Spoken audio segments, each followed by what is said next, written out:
पाकिस्तान की हालिया सियासी सूरत हाल के तनाजुर में जनवरी का महीना बहुत अहमियत इख्तियार कर गया है। तहरीक इंसाफ को उम्मीद है कि जनवरी में इमरान खान की रिहाई का रास्ता खुल सकता है। 20 जनवरी को डोनाल्ड ट्रंप सदारत का हल्फ उठाएंगे तो वो पाकिस्तान पर इमरान खान की रिहाई के लिए दबाव डालेंगे, ये तहरीक इंसाफ को उम्मीद है। जबकि तहरीक इंसाफ की तवक्कात के मुताबिक ट्रंप के नामजद खुसूसी नुमाइंदे रिचर्ड ग्रेनेल अभी से दो टोक अंदाज में इमरान खान के हक में आवाज़ उठा रहे हैं, उनकी रिहाई का मुतालबा कर रहे हैं और तहरीक इंसाफ की उनसे उम्मीदें बढ़ती जा रही हैं। जबकि हुकूमत के लिए बैनुल-अक़वामी ताल्लुकात में एक गैर मुतवक्के चैलेंज खड़ा होता हुआ दिखाई दे रहा है, जिसके पाक अमरीका ताल्लुकात पर असरात पड़ सकते हैं। रिचर्ड ग्रेनेल ने अमरीकी टीवी को इंटरव्यू देते हुए कहा है कि मैं इमरान खान को जेल से रिहा होते देखना चाहता हूँ। वो इस वक्त जेल में हैं और उन पर मुतअद्दिद ऐसे इल्ज़ामात हैं जैसे डोनाल्ड ट्रंप पर थे। हुकूमत ने उन पर करप्शन के झूठे इल्ज़ामात लगा दिए हैं। व्हाइट हाउस के दावे के मुताबिक पाकिस्तान ऐसे लॉन्ग रेंज मिसाइल बना रहा है जो अमेरिका को भी निशाना बना सकते हैं। जाहिर है ये बड़ी तशवीश की बात है जिससे आने वाली अमेरिकी हुकूमत को देखना होगा। ये कितनी काबिल भरोसा बात है कि पाकिस्तान ऐसा कर रहा है। सबसे पहले मैं ये कहूँगा कि हमारे मुस्तकबिल के secretary of state Marco Rubio इस हवाले से बहुत अच्छा काम करेंगे। उन्हें ऐसे बहुत से ममालिक से डील करना होगा जिनके पास न्यूक्लियर हथियार हैं। जाहिर है अगर किसी मुल्क के पास न्यूक्लियर हथियार हों तो हमारी उससे डील करने की नौयत बदल जाती है। पाकिस्तान उन चंद ममालिक में शामिल है जिसके पास न्यूक्लियर हथियार हैं। ट्रंप की गुज़श्ता हुकूमत के दौरान हमारे पाकिस्तान के साथ बेहतर ताल्लुकात थे। उस वक्त इमरान खान मुल्क के वज़ीर आज़म थे जो आउटसाइडर हैं और माजी में पाकिस्तान की क्रिकेट टीम के कप्तान थे। वो सियासतदान नहीं थे और ट्रंप और इमरान खान के बहुत अच्छे ताल्लुकात थे। मैं इमरान खान को जेल से रिहा होते देखना चाहूँगा। वो इस वक्त जेल में हैं और उन पर मुतअद्दिद ऐसे ही इल्ज़ामात हैं जैसे डोनाल्ड ट्रंप पर थे। हुक्मरान जमात ने उन्हें जेल में डाल दिया है और उन पर करप्शन के झूठे इल्ज़ामात लगा दिए हैं। वो इस वक्त भी जेल में हैं। आपने इस हवाले से ट्वीट भी किया और आपकी ट्वीट के 12 मिलियन व्यूज हैं। आपने ट्वीट में फ्री इमरान खान कहा। स्टेट डिपार्टमेंट ने मिलिट्री ट्रायल पर ट्वीट किया तो आपने उस पर तनकीद करते हुए कहा कि ये देर से और कमजोर तनकीद है। क्या आपको लगता है कि आपके इन ट्वीट्स के बाद इमरान खान रिहा हो जाएंगे? देखिए, मैं कहूँगा कि पाकिस्तान को उस लिस्ट में डालें जिनके बारे में बाइडन इंतजामिया ने आखिर में कुछ करने का फैसला किया। हालांकि गुज़श्ता 4 बरसों में कोई प्रोग्रेस नहीं की। स्टेट डिपार्टमेंट ने बेमानी ज़बान में पाकिस्तान में मिलिट्री ट्रायल पर तनकीद की। असल में वो ये कहना चाह रहे थे कि इमरान खान को रिहा किया जाए। इसलिए मैंने कहा कि घुमा फिरा कर बात करने से बेहतर है कि सीधी बात करें और कहें कि इमरान खान को जेल से बाहर निकालो। वो मुल्क का वज़ीर आज़म बनना चाहते हैं और आवाम को फैसला करने दें। मगर कल हमारे प्रोग्राम में बात करते हुए वज़ीर आज़म के मुशीर राना सनाउल्लाह ने कहा था कि अगर डोनाल्ड ट्रंप इमरान खान की रिहाई की बात करेंगे तो आफिया सिद्दीकी भी बहुत अरसे से अमेरिका में कैद है।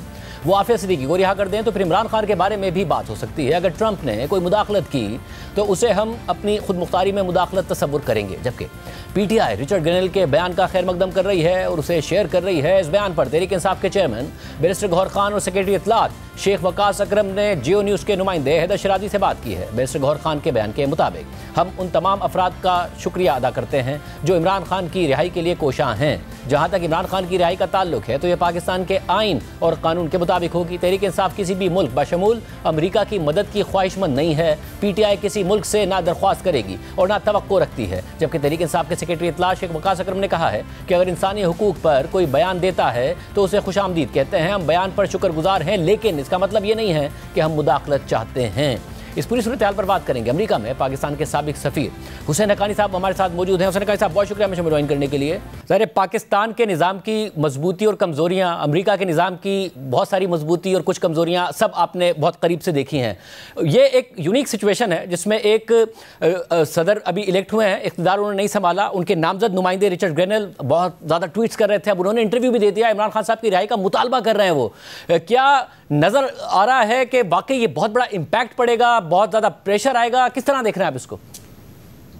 देखिए, रिचर्ड ग्रेनेल साहब की बात उनके नुक्ते नज़र से दुरुस्त है। वो एक शख्स की रिहाई का मुतालबा कर रहे हैं जो वज़ीर आज़म रह चुका है। ग्रेनेल साहब की नज़र में पाकिस्तान और अमेरिका के ताल्लुकात बहुत अच्छे थे जब इमरान खान वज़ीर आज़म थे, लेकिन ग्रेनेल साहब ने अभी तक ना अपना मनसब संभाला है, ना स्टेट डिपार्टमेंट में उनका कोई मनसब होगा। Secretary of state Marco Rubio होंगे।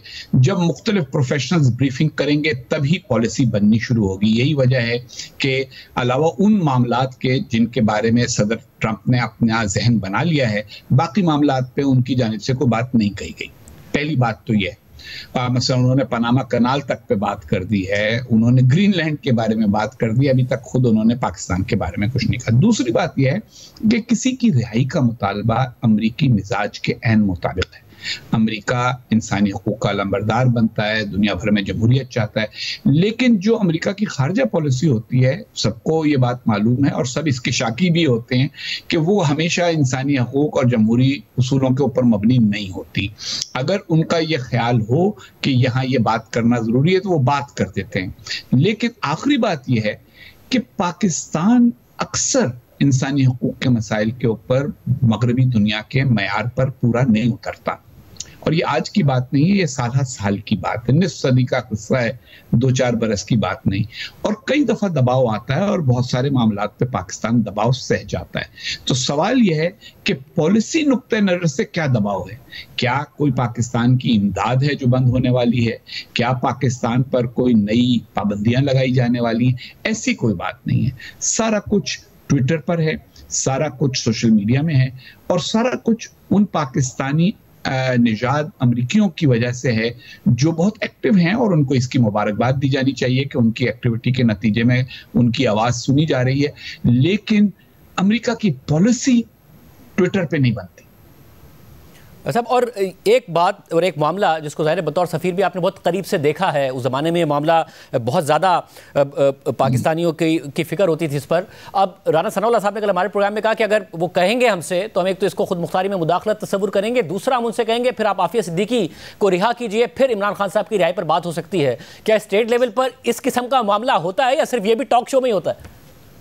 नहीं, ये बातें तो की जाती हैं। देखिए, जब मैं सफ़ीर था तो हमारे वज़ीर आज़म यूसुफ रज़ा गिलानी साहब की बहुत ख्वाहिश थी कि आफिया सिद्दीकी पर मुकदमा पहले तो अमेरिका में ना चले, और अगर चल जाए और उनको सज़ा हो जाए तो उसके बाद, तो मैंने इस मामले में बड़ी तफसीली मुलाकातें की। उस ज़माने के अखबारात आप देख लें, उनमें सारी खबरें आती रहीं कि हाँ, अटॉर्नी जनरल से कई दफ़ा मुलाकात हुई, डिपार्टमेंट ऑफ जस्टिस से हमने मुख्तलिफ एवेन्यूज़ तलाश किए, और एक्सचेंज ऑफ प्रिजनर्स तो हमेशा मुल्कों के दरमियान होते ही हैं। लेकिन अमेरिका ने उस वक्त इनकार कर दिया था आफिया सिद्दीकी साहब के केस के ऊपर, किसी साहिबा के केस के ऊपर किसी किस्म की बातचीत को आगे बढ़ाने में। कुछ ऑप्शंस थे जिन पर डिस्कशन जारी था, फिर वो डिस्कशन मेरी सिफारत खत्म होने के बाद खत्म हो गया। उसके बाद से ये सिलसिला शुरू नहीं हो सका।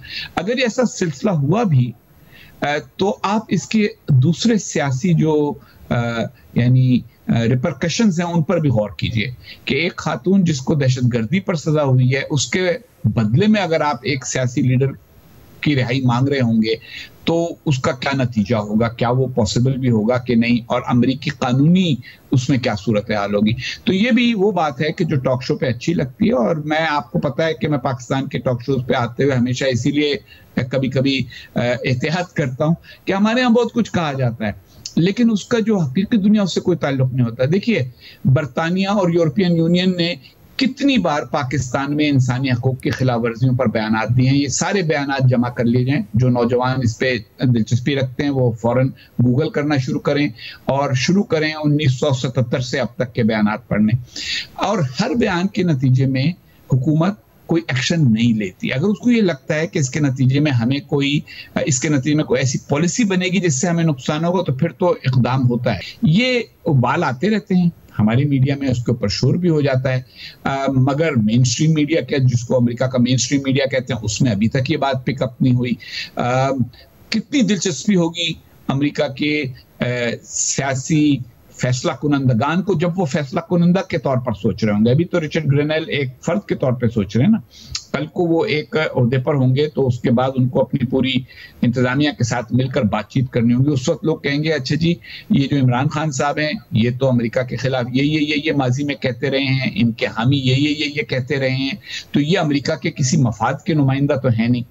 अब मसला सिर्फ रह जाता है इंसानी हकूक का। तो इंसानी हकूक के ऊपर हम बयान दे सकते हैं, वो हमने आंग साहब सूची के लिए भी दिए हैं और बहुत सारे लोगों के लिए भी दिए हैं, और ये वहां दूसरे मुल्क की हुकूमत का मामला है कि वो किस हद तक इस पर अमल करे। असल में हमारे लोगों को एक गलत फहमी है, वो गलत फहमी है जो हमारे यहाँ बाज लोग टॉक शोज में आके कहते भी हैं कि अमेरिका एक फोन कॉल करेगा तो उसके नतीजे में फला चीज हो जाएगी। ऐसा नहीं होता। कई दफा अमेरिका के सदर भी कहते हैं और हमारे हुक्मरान उससे इनकार कर देते हैं। मैं आपको मिसालें देता हूँ। जनाब जुल्फ़िकार अली भुट्टो की फांसी के मामले में जिमी कार्टर साहब ने मुतालबा किया था, वो सदर थे अमेरिका के, उन्होंने मुतालबा किया कि इनको फांसी ना दी जाए, फांसी दे दी गई।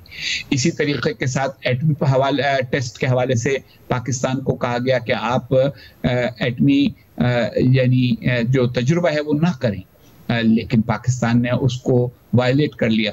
तो ये जो हमारी एक बहुत आसान हमने अपने लिए एक फॉर्मूला बना लिया है और बहुत सारे लोग उसमें बिलीव करते हैं, वो फिर इस पर एक्साइट हो जाते हैं और मैं उनकी एक्साइटमेंट समझता हूँ। खासतौर पे वो लोग जो इमरान खान साहब से मोहब्बत करते हैं वो तो ये चाहते हैं कि वो रिहा हो। आपस की बात तो ये है कि मैं भी चाहता हूँ कि वो रिहा हो, क्योंकि मैं नहीं समझता कि किसी भी सियासी शख्सियत को कैद में रखना चाहिए, चाहे उस पर कैसे इल्जामात हों, जब तक कि उसको कोई अदालत सजा ना सुना दे। लेकिन इन तमाम बयानात के नतीजे में आज तक कभी किसी की रिहाई हुई नहीं है, और अगर ऐसा हो गया तो ये बड़ी यूनिक बात होगी और मैं उस पर भी बात करने के लिए हाजिर हो जाऊंगा जब ऐसा हुआ। मुझे होता नजर नहीं आता। वैसे मगर इसमें आम बात यह है कि जब 2019 में मिलिट्री कोर्ट से सिविलियंस को सजाएं हो रही थी, पाकिस्तान एक ऐसे बदकिस्मती के दायरे में घूमता है कि उस वक्त तहरीक इंसाफ दिफा कर रही थी, जो मौजूदा हुकूमत में जमातें हैं वो तनकीद कर रही थी। आज तहरीक इंसाफ जो है वो क्रिटिसाइज कर रही है मिलिट्री कोर्ट्स के ट्रायल को, जो मौजूदा हुकूमत में जमातें हैं वो उसको डिफेंड कर रही हैं, नू लीग डिफेंड कर रही है। मगर उस वक्त भी बैरूनी दुनिया तनकीद कर रही थी, वो आज भी कर रही है। कम से कम EU, बरतानिया और अमेरिका की तरफ से जो तनकीद आई है उसके बाद ये मुश्किल होगा कि इमरान खान साहब का मिलिट्री ट्रायल हो, जिसका वो बार बार अंदेशे का इजहार खुद कर चुके हैं कि मेरा मिलिट्री ट्रायल का बहाना बनाया जा रहा है। देखिए, मिलिट्री कोर्ट्स का में सिविलियंस की ट्रायल जो जदीद दौर के इंसानी हकूक के तस्वुरात हैं, जमहूरियत के तस्वुरात हैं, उसके मुताबिक नहीं है। लेकिन 2019 में भी ये हुए थे और उस वक्त हुकूमत ने दिफा किया, जैसा आपने कहा, अपोजिशन ने तनकीद की, बाकी दुनिया ने उस पर तनकीद की, लेकिन तनकीद से आगे कोई नहीं गया। देखें, ये जो इंसानी हकूक वगैरह के मामलात होते हैं, इनके ऊपर आप सिर्फ दूसरे के साथ बहस कर सकते हैं, उसको कह सकते हैं ये गलत है, उसको ये कह सकते हैं कि आप हकूक के जो दुनिया के मेयार हैं उस पर पूरे नहीं उतर रहे। लेकिन दूसरा अगर इनकार कर दे तो आपके पास फिर आपको ये सोचना होता है कि इसके लिए मैं कितना आगे जाऊंगा। यूरोप की जानिब से बाज़ औक़ात ये कहा गया है कि जी हम GSP+ जो पाकिस्तान का है उसको रिकंसिडर करेंगे, लेकिन उन्होंने आज तक किया नहीं है। इसी तरीके के साथ अमेरिका की जानिब से बहुत सारी चीज़ों के ऊपर कहा जाता है कि जी इसके ऊपर हम गौर करेंगे, मगर गौर करने के नतीजे में कोई बहुत बड़ा इक़दाम नहीं किया जाता। अब सवाल ये है कि क्या खुद पाकिस्तान में ऐसी फजा है कि जिसमें इमरान खान साहब का मिलिट्री ट्रायल हो और कौम कबूल कर ले? अगर ऐसा नहीं है तो फिर गैर मुल्की दबाव की वजह से ये मिलिट्री ट्रायल नहीं रोका जाएगा। ये ट्रायल पाकिस्तान की मारूजी सियासी हालत की वजह से रोका जाएगा।